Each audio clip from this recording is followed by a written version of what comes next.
When looking back on a console, the most successful ones follow one specific pattern: consistent, high-quality games released throughout every year of the console's life. Of course, even the most popular consoles have some years that feel like absolute duds, but today we're gonna take a look at ranking the Switch's years, and I'm gonna be honest, even the Switch's worst years are still pretty good compared to other years in like the Wii U or Wii era, as it feels like every year really did have one or two big tentpole games that ended up often being the best games in their respective franchises. There are some years that I thought were pretty bad, but actually ended up pretty good, and then some years where I thought might have been better actually got knocked down a bit because of that. I think this is a super interesting premise, and with the Switch 2 releasing soon, while Nintendo will obviously still be putting out Switch games, like how they did with the 3DS, they will obviously be focusing on Switch 2, so now feels like a good a time as any to rank every single year of the Nintendo Switch's lifespan.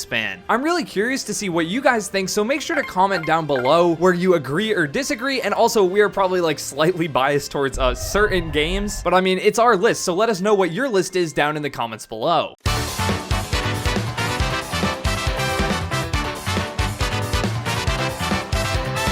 We're starting things off with the year we just finished up, that is 2024. Honestly, this year felt really transitional to the Switch 2, rather than just like a good Switch year in its own right. We got a lot of remakes this year. All of them were just a little odd and varied in quality a decent bit. Like, we got Paper Mario Thousand Year Door again, but also Luigi's Mansion 2 and like Mario vs. Donkey Kong. Princess Peach Showtime was also a huge letdown. This could have and should have been a huge AAA Peach game, giving her the literal spotlight the same way Luigi got with Luigi's Mansion. But unfortunately, we got a glorified low-budget baby game people have already forgotten about. It was nice to get a new Mario and Luigi and an actually really good Mario Party game, but those are just smaller scale compared to what we got in other years. And like, we like Mario, but relying on just Mario with most games being remakes or remasters, that cannot prop up an entire year, Nintendo.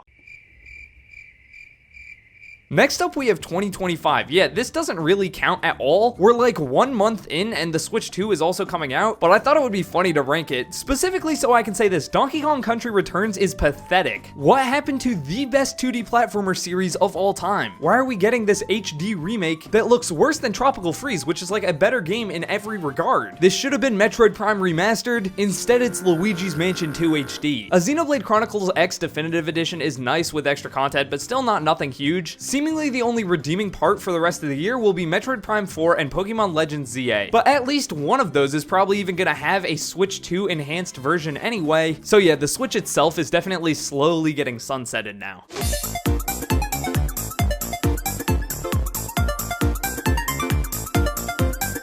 Next up, we have 2019. In terms of games here, Luigi's Mansion 3 and Fire Emblem Three Houses were great games for their respective audience, and did manage to grow those two series a decent bit, but it didn't feel like either of them really stepped into being like one of the big games of the year, despite how particularly good Luigi's Mansion 3 ended up doing. The biggest game of the year title goes to Pokemon Sword and Shield. These were an incredibly divisive pair of entries to the Pokemon franchise, and kind of like set the trend for that being the case for every other Pokemon game. Yoshi's Crafted World was an absolute joke too. This came out this year, and after following up Woolly World, which was in my opinion the best 2D Yoshi game, filled with so much charm and really creative level design, Crafted World falls flat in every single area, and it is insane to see Goodfeel go from Woolly World to Crafted World to Princess Peach Showtime. The big redeeming game of this year was Mario Maker 2, which is exactly how you actually do a sequel, and the announcement of a Breath of the Wild sequel, absolutely insane. But in terms of the actual games, I don't know, there just wasn't that one crazy big game. It should have been Pokemon, but a lot of people, including myself, did not really enjoy Sword and Shield at all. So it just feels like after a crazy 2017 and a kind of slower 2018, 2019 was the year the momentum kind of stalled. Also, Nintendo Switch Online added SNES, which was nice, but took way too long.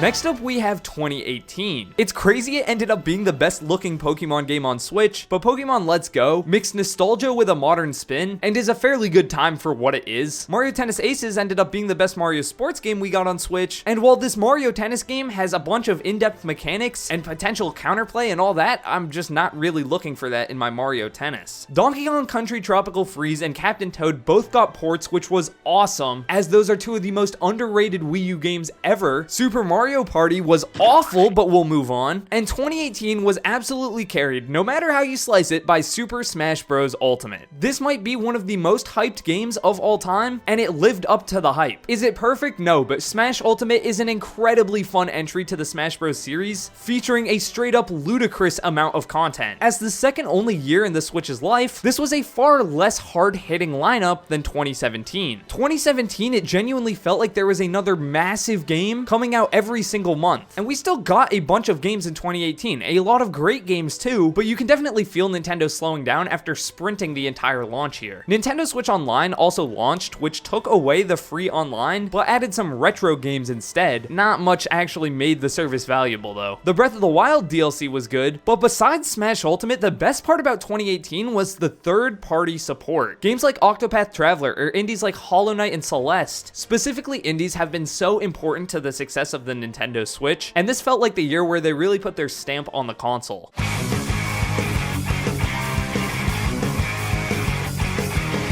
Next up, we have 2022. We got two Pokemon games, being Pokemon Legends Arceus and Pokemon Scarlet and Violet. At least both of these games were different. They're actually trying stuff, but considering both games felt underbaked and poorly optimized, it seems insane to me that they both released within the same year. Pokemon needs to slow down going forward. We also got Splatoon 3, which I'm gonna be honest, I am a huge Splatoon fan. I logged countless hours on Splatoon 2, and if I was still really into Splatoon 2, Splatoon 3 would have been everything I wanted. But they did not add enough for people who aren't currently super deep into Splatoon. It sold really well, but after I logged like 80 hours in the first month, I don't think I've booted it back up again. Kirby and the Forgotten Land was a massive game this year. Taking Kirby into 3D is awesome, and speaking of 3, we got Xenoblade Chronicles 3 as well, which I don't know a ton about, but from what I heard, it was received pretty well. I do know a lot about Mario Kart though, and this is where we got the Booster Course Pass, which was so big. I know we're all looking into the future when it comes to Mario Kart now, but I genuinely think one of the big reasons everyone is so excited about Mario Kart 9 is because of the Booster Course Pass. 2022 overall just had a lack of like big surprises. The lineup was fine, but there was no Breath of the Wild level game or anything. Also, this may be petty, but having no Direct in June really sucked, as everyone expected something, but then we had to wait all the way to September in an already light year to get more news. The hardware was also aging here. The Switch started to feel a lot older, especially since this year kind of solidified that we weren't getting a Switch Pro.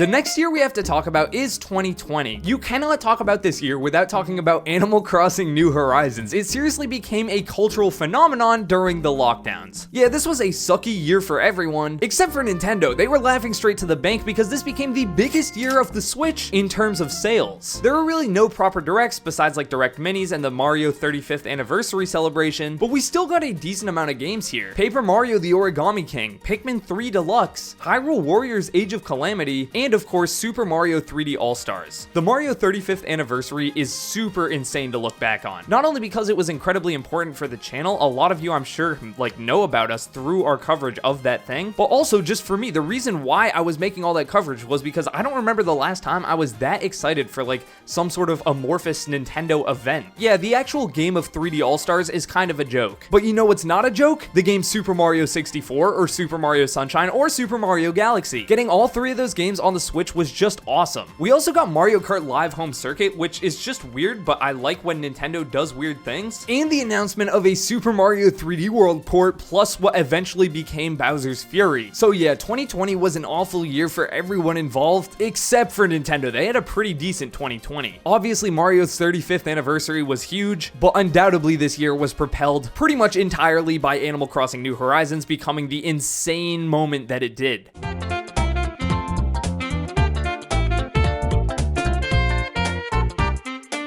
For 2021, now I can actually talk about Mario 3D World plus Bowser's Fury, which is a great game, one of my favorites ever, then ported over and made even better with changes to the character movement, plus an entire mini campaign that puts Mario into an open world. This is one of the best games you can buy on Switch, and I will not stop singing its praises ever. I'm sorry, I don't know if you expected anything else, but I love 3D World, and this port was so good. Metroid Dread also completely revived the franchise, and in my opinion is probably now the best 2D Metroid game ever. Monster Hunter Rise was also a huge success. Mario Party Superstars released and was a great alternative to Super. We got a port of Skyward Sword, Mario Golf, a new Pokemon Snap game, and the Smash DLC finally ended with Sora, which was so huge. We got the expansion pass with N64 games and DLC included, which can actually be a good deal if you have the family plan, and we got the Switch OLED. Yeah, we wished it was a Switch Pro, but it really is nice to have a better quality screen, an improved kickstand, and Ethernet on the dock. In fact, a lot of the features of the Switch OLED, besides apparently the OLED screen that made it so much better than the Switch, are making their way into the Switch 2.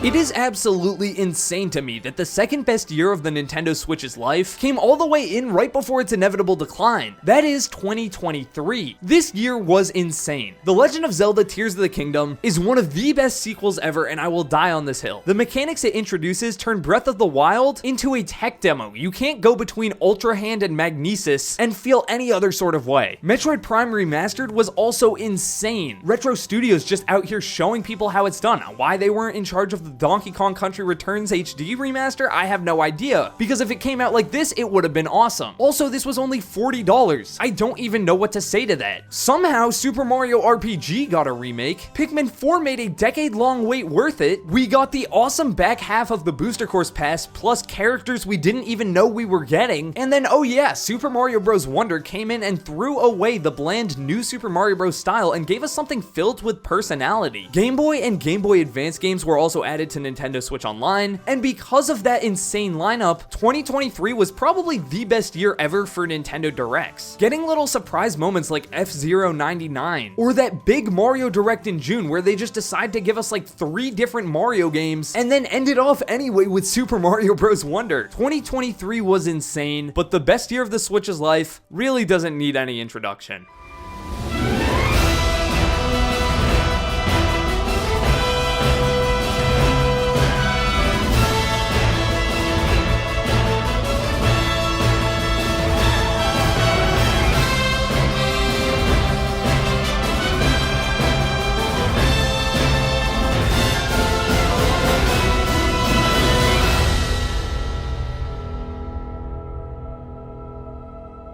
This is probably the first time in a Switch Top video everyone will agree with our number one pick. 2017 was a year unlike any other. The entire launch year of this console was like an underdog story from the flopping Wii U to the instant success of the Nintendo Switch. This console was hot out of the gate, and that is solely thanks to 2 things. The hybrid console nature that sold everyone on what was more than a gimmick, and a crazy good lineup of games. 2017 had bangers, seemingly every single month. We start off with Legend of Zelda Breath of the Wild, which revolutionized open world design. This game rethought all the Zelda conventions while appealing to an even wider audience than the series ever had before. Mario Kart 8 Deluxe came out 1 month later in April, and made a great Mario Kart game even greater, with tweaks to gameplay mechanics like items and drifting, new characters, and a brand new battle mode. We got Splatoon 2, Xenoblade 2, ARMS, which kinda ended up not being so great, but was awesome at the start as a brand new IP. Oh yeah, and Super Mario Odyssey, one of the greatest video games ever made.